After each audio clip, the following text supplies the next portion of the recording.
पूर्णपणे अनपेक्षित आणि अनाकल्य असा हा निकाल आहे। पटला नाही तरी सुद्धा निकाल लागलेला आहे। कसा लागला? आज महाराष्ट्राच्या सर्वांनाच पडलेला विधानसभा निवडणुकांचा निकाल लागला, तरी देखील जे जिंकले त्यांचं मी अभिनंदन करतो आणि ज्यांनी प्रामाणिकपणाने महाविकास आघाडीच्या त्यांना मी तसं पाहिलं तर एक जणू काही लाटेपेक्षा सुनामीच आली असं निकालाने दिसतंय। पण हा निकाल सर्वसामान्य जनतेला पटलाय की नाही हा सुद्धा एक महत्त्वाचा प्रश्न आहे। एकूण आकडे जे काही दिसत आहेत ते आकडे बघितल्यानंतर या सरकारला अधिवेशनामध्ये एखादं बिल मंजुरीसाठी मांडण्याची गरजच नाही असे आकडे आहेत। पटलाय की नाही शिल्लक ठेवायचा हा सुद्धा एक महत्त्वाचा प्रश्न आहे। आणि 1-1.5 वर्षापूर्वी भारतीय जनता पक्षाचे तुर्तास असलेले अध्यक्ष जे.पी. नड्डा जे बोलले होते की एकच पक्ष राहील, party, one nation one election आणि वन पार्टी या दिशेने आपली आगेकूच चालली की काय असं भीतीदायक चित्र आहे। एकूणच हा निकाल जर का बारकाईने पाहिला तर आम्ही ज्या काही प्रचार सभा घेतल्या संपूर्ण राज्यभर आम्ही सगळेच फिरलो। सुषमाताई आहेत, अनिल आहेत, आदित्य आहेत, संजय आहे, मी स्वतः आहेत। हा निकाल म्हणजे लोकांनी महायुतीला मतं का दिली? सोयाबीनला भाव मिळत नाही म्हणून दिली का? कापसाची खरेदी होत नाही म्हणून दिली का? महाराष्ट्रातले उद्योग गुजरातला नेले जात आहेत म्हणून दिले का? महिलांची सुरक्षितता वाऱ्यावरती सोडली गेले म्हणून दिली का? म्हणजे नेमकं कळत नाही की कोणत्या प्रेमापोटी तर हा शब्द चुकीचा आहे, रागापोटी अशी ही लाट जणू काय उसळले हे कळत नाहीये। हा निकाल अनाकलनीय आहे आणि याच्या मागचं गुपित हे काही दिवसामध्ये तर शोधावं लागेल। तूर्त मी महाराष्ट्राच्या जनतेला सांगतोय की आपण निराश होऊ नका, खचून जाऊ नका। काही जण म्हणतात की हा ईव्हीएमचा विजय आहे, असूही शकतो, पण महाराष्ट्राच्या जनतेला हा निकाल मान्य असेल तर मग कोणीच काही बोलण्याची गरज नाहीये।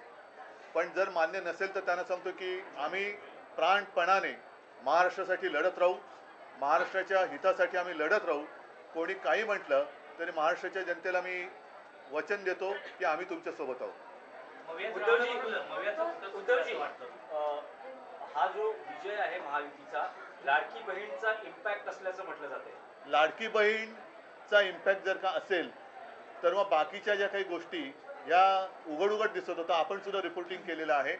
मी तेच म्हटलं ना की सोयाबीनला भाव नाहीये, कापूस खरेदी होत नाही, शेतकऱ्याच्या डोक्यावरती कर्ज चढलेलं आहे, बेरोजगारी वाढते आहे, महिला असुरक्षित आहेत, ह्या अशा अनेक गोष्टी, बेकारी वाढते आहे।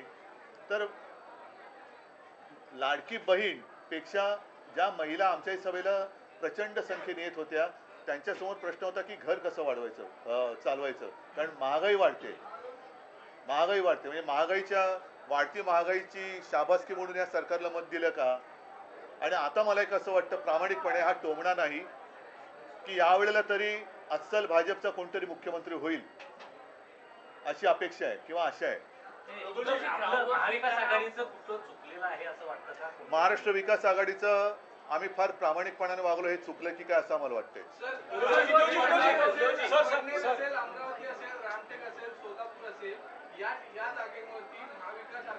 288 पैकी या मोजलेल्या जागा किती आहेत? 288 पैकी